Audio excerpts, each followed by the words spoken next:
this episode, we take on a topic that sounds like pure administration at first, but it quietly determines whether an AI system can be trusted at all once it is running in the real world. Configuration management, CM, is the discipline of knowing exactly what you have, how it is set, who can change it, and how you can prove what changed when outcomes shift. That matters in AI because the model is only one ingredient in the system, and the behavior you see in production comes from a combination of code, data, model artifacts, and all the settings that connect them. A beginner can think of it like baking, because even if you use the same recipe, a small change in oven temperature, ingredient measurements, or timing can completely change the result, and the person eating the cake only cares about the outcome. When organizations struggle with AI incidents, they often discover they cannot answer basic questions like which model version was used, what data transformations were applied, or which threshold setting decided a borderline case.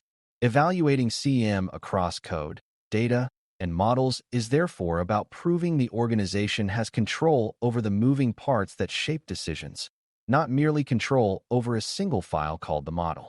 Before we continue, a quick note. This audio course is a companion to our course companion books. The first book is about the exam and provides detailed information on how to pass it best. The second book is a Kindle-only ebook that contains 1,000 flashcards that can be used on your mobile device or Kindle. Check them both out at cyber.author.me in the Bare Metal Study Guide series. A useful starting point is to understand what configuration really means in an AI system, because beginners sometimes imagine it as a small list of settings in a menu. In practice, configuration includes any variable choice that changes behavior without rewriting the whole system, such as feature selection rules, data cleaning thresholds, model parameters, routing logic, and decision cutoffs. It also includes environment settings that shape execution, like which data source is read, which model registry is used, and what fallback behavior happens when inputs are missing.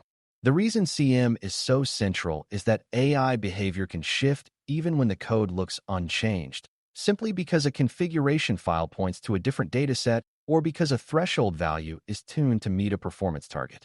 An evaluator wants to know whether the organization treats these settings as controlled assets or as casual knobs that anyone can turn when a metric looks off. When configuration is uncontrolled, accountability disappears because you cannot connect outcomes to intentional decisions. Strong CM restores accountability by making configuration visible, versioned, reviewed, and reproducible. Because Task 14 is about evaluation, it helps to frame the evaluator's job as 3 questions that are easy to say and hard to answer without discipline. The first question is whether the organization can inventory and identify all the configuration that influences an AI decision, including code settings, data settings, and model settings. The second question is whether the organization can prove what configuration was in effect for a particular outcome, meaning it can trace a decision back to a specific model version, data snapshot, and configuration set. The third question is whether changes to that configuration are controlled, meaning changes are authorized, tested, documented, and reversible. Beginners often think evaluation means reading a policy document, but with CM, the evaluation must focus on evidence that configuration control exists in practice. Evidence shows up in how the organization stores configuration, how it reviews changes, how it restricts access, and how it reconstructs past states. Without that evidence, the system is a black box that can change quietly, which is exactly what auditors and assurance professionals are trained to treat as unacceptable risk. To evaluate configuration management across code, you first need to understand how code configuration differs from code logic. Code logic is the actual implementation, while code configuration is the set of choices that tell the code how to behave in a given environment, such as which model endpoint to call or which thresholds to use for escalating decisions. Organizations commonly store these choices in configuration files, environment variables, or external services, and that can be a strength when it is controlled and a weakness when it is not. A mature organization treats these settings as part of the release artifact, meaning they are versioned and tied to a particular release of the system. An evaluator will look for whether configuration changes follow the same review discipline as code changes, because unreviewed configuration changes can cause the same harm as unreviewed code. Another key point is whether the organization can detect unauthorized or accidental configuration drift, where a setting changes without a formal change record. For beginners, the big lesson is that code can be stable while behavior changes, and code configuration is one of the most common reasons why. When you shift to data configuration, the evaluation becomes even more important because data is the fuel that powers AI behavior. Data configuration includes which data sources are used, what time windows are included, how missing values are handled, how categories are mapped, and what transformations turn raw information into features the model consumes. A small change here can have a huge impact, such as dropping a field that the model relies on or changing a mapping that flips categories. Beginners might assume data is a fixed thing, but in real systems, data pipelines evolve, vendors change formats, and business processes introduce new values that were not present before. An evaluator therefore checks whether the organization has controlled definitions for features and transformations, and whether those definitions are versioned so the organization can reproduce what the model saw at a given time.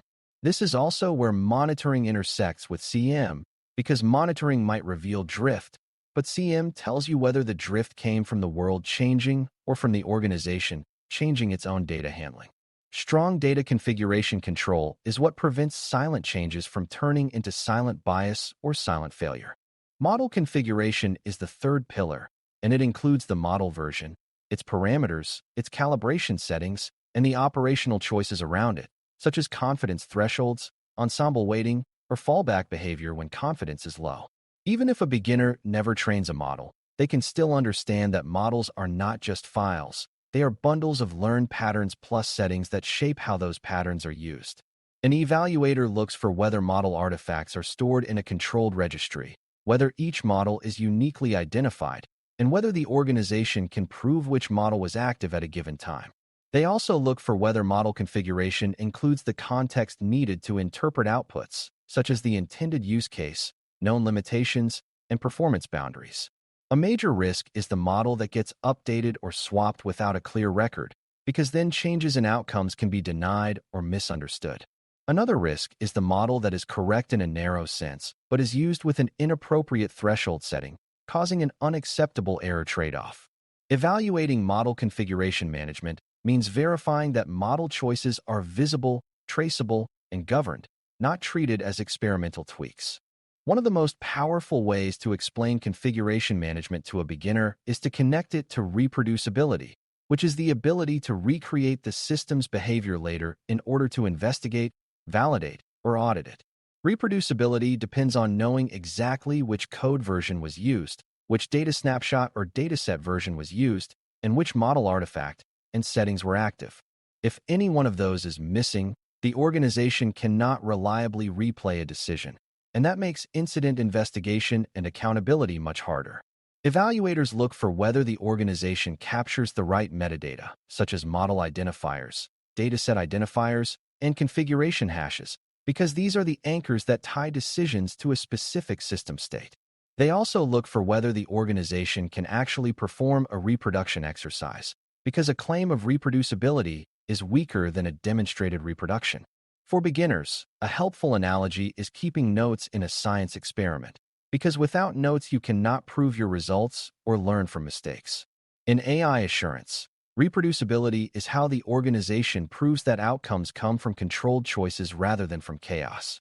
Another central evaluation point is change control, meaning how configuration is allowed to change and how the organization prevents untracked change.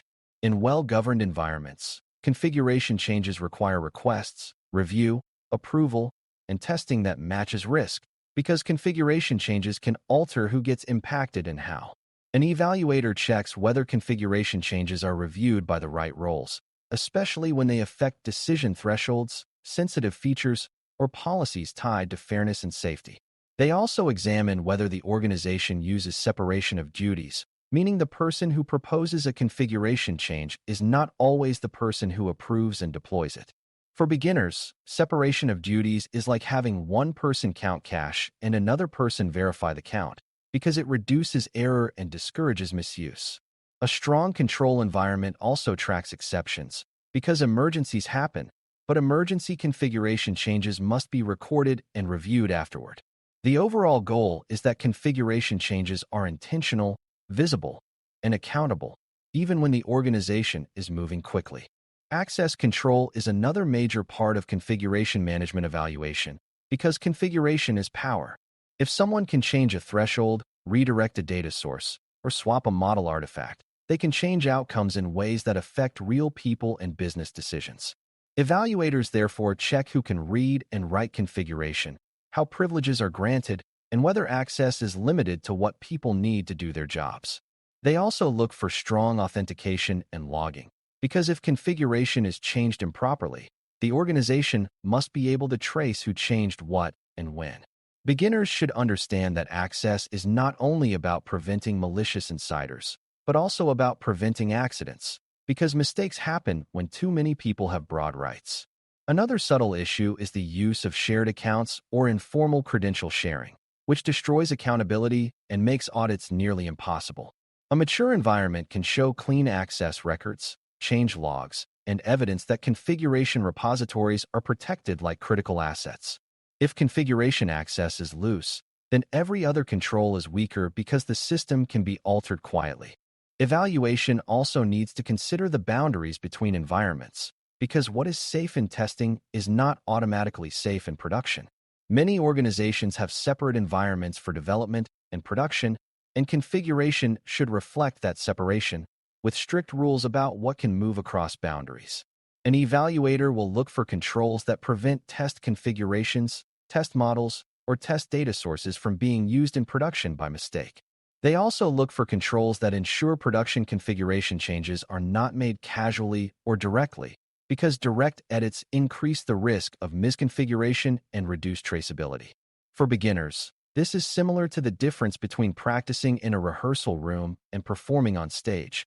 The environment changes what is acceptable, and the process must respect that. Another important point is that configuration should be consistent where it must be consistent, so that the organization can compare outcomes meaningfully over time. If production configuration is unstable, it becomes difficult to interpret monitoring signals because the baseline keeps moving. Strong CM keeps environment boundaries clear and keeps production configuration stable, except through controlled changes. A beginner-friendly misunderstanding to address is the idea that configuration management is mostly about documentation. Documentation matters, but CM is primarily about control and evidence, which means documentation must be supported by systems and processes that enforce it.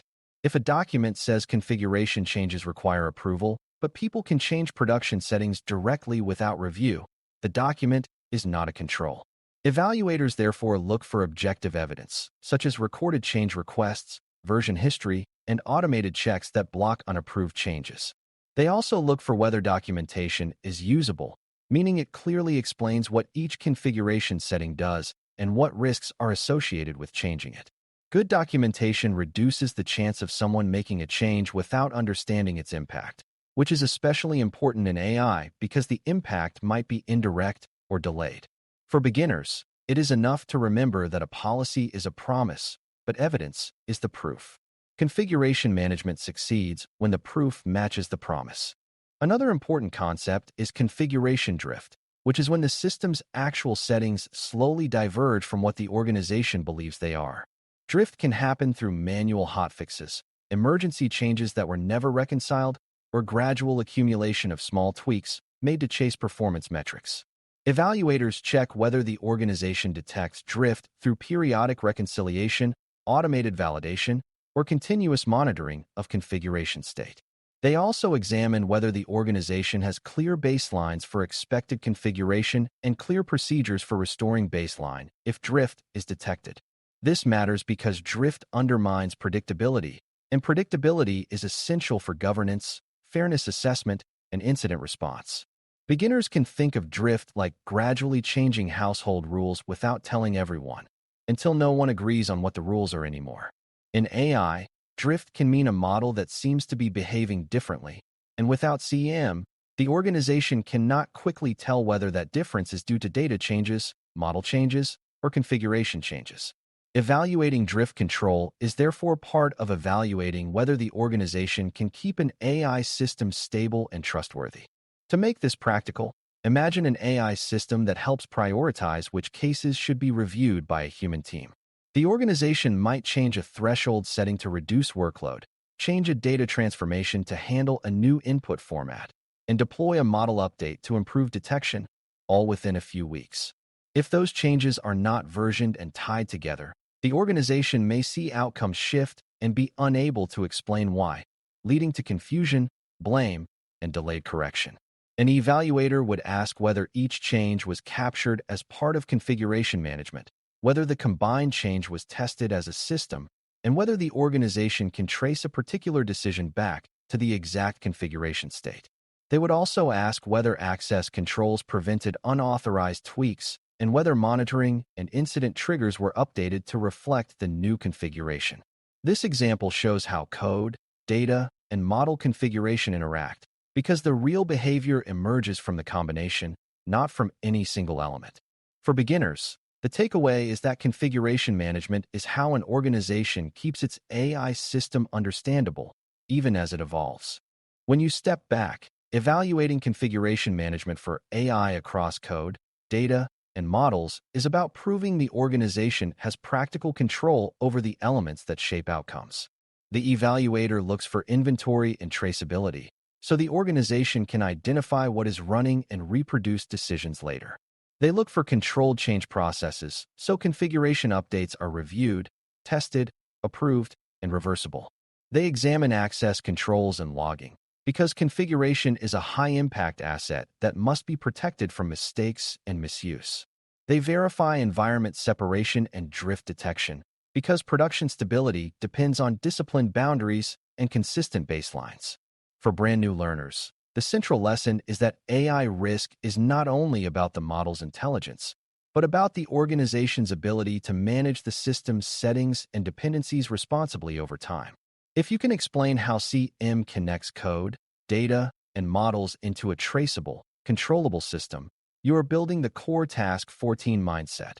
Trustworthy AI requires not just good models, but rigorous control over the configuration that makes those models act in the real world. Thanks for listening. For more audio courses, daily newsletters, and more, please visit DailyCyber.News.